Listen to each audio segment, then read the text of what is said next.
ভাত খাওয়া বন্ধ করে দিচ্ছি গাইজ। কি আর বলবো দুঃখের কথা আপনাদেরকে, যাই খাই মোটা হয়ে যাই, এক গ্লাস পানি খাই তাতেও যেন আমার 2 কেজি ওজন বাইরে যায়। মানে আমি যে কি যন্ত্রণায় আছি সেটা আপনাদের সাথে শেয়ার না করলেই নয়। হ্যালো এভরিওয়ান, আসসালামু আলাইকুম। আশা করছি আপনারা সবাই ভালো আছেন। আমি তো ভাই ভালোই ছিলাম, কিন্তু এই যে আমার চেহারা দিনের পর দিন খালি মোটু হয়েই যাচ্ছি, এটার যন্ত্রণায় আমি আজ অতিষ্ঠ।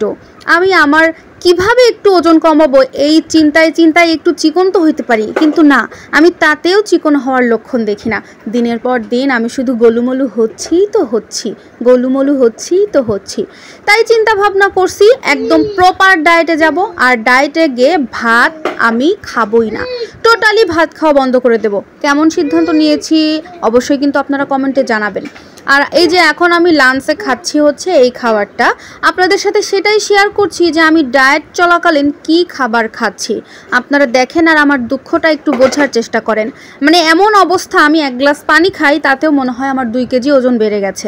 মানে আমি আগের ফিগারে কেমনে আসবো ভাই? ডায়েটে এত কষ্ট আমি জানতাম না। ডায়েট শুরু করার পরে বুঝতেছি ডায়েটে প্রচুর পরিমাণে কষ্ট। যখন খাইছি তখন তো মজা বুঝি নাই, এখন ডায়েট শুরু করছি, এখন হচ্ছে মজা বুঝতেছি কত প্রকার আর কি। তো যাই হোক, আজকের আমার দুপুরের মেনুতে ছিল, এখানে দেখতে পাচ্ছেন যে একটু ঢ্যাঁড়স রেখেছি। হ্যাঁ, সবজি খাইতে হবে বেশি।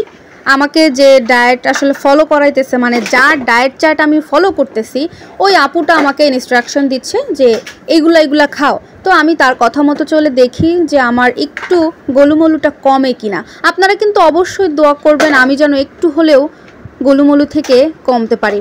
তো যাই হোক, এখানে আমি একটু ঢ্যাঁড়স কিভাবে করেছি জানেন? ঢ্যাঁড়সটা জাস্ট পানির মধ্যে লবণ, কাঁচামরিচ আর পেঁয়াজ দিয়ে জাস্ট সিদ্ধতে বসায় দিছি। ওইটাই সিদ্ধ হওয়ার পরে পানিটা শুকিয়ে গেলে ওটা নামিয়ে এটা আমি এমনি খাচ্ছি। খেতে কিন্তু খুব একটা খারাপ না, ঢ্যাঁড়স যারা পছন্দ করে তারা এটা খুব আরামে খেতে পারবে।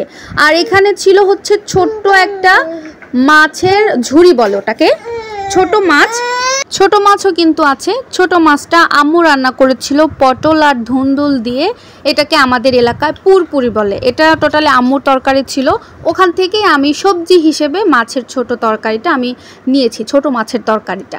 সে দুটো তো খেয়ে ফেলেছি, পাশাপাশি শশা নিয়েছি আর নিয়েছি হচ্ছে মুরগির মাংসটাও খেতে বলে, কারণ মাংস প্রোটিন আছে, এটা না খেলে তো আবার শরীর দুর্বল হয়ে যাবে, যেহেতু ভাত খাচ্ছি না। তো এক দিন আসলে এক একটা চার্ট আমাকে দিচ্ছে, সেই অনুযায়ী আমি খাচ্ছি, আপনাদের সাথে শেয়ার করব ইনশাল্লাহ। তো দেখি এভাবে খেয়ে আপনাদের আপু এতটুকু গোলুমোলু থেকে কমতে পারে কিনা। অবশ্যই আপনারা একটু হলেও দোয়া করবেন যেন একটুখানি আমি গোলুমোলু থেকে নিচে নামতে পারি। হ্যাঁ, সবাই কিন্তু দোয়া করবেন আর আমার সাথেই থাকবেন। আমার পেজে নতুন ভিডিও দেখতে হলে কিন্তু আমার পেজে ফলো দিয়ে রাখতে হবে, যেন সবার আগে ভিডিওটা আপনারা পেয়ে যান। আর আমার ভিডিওগুলো আপনার কেমন লাগে অবশ্যই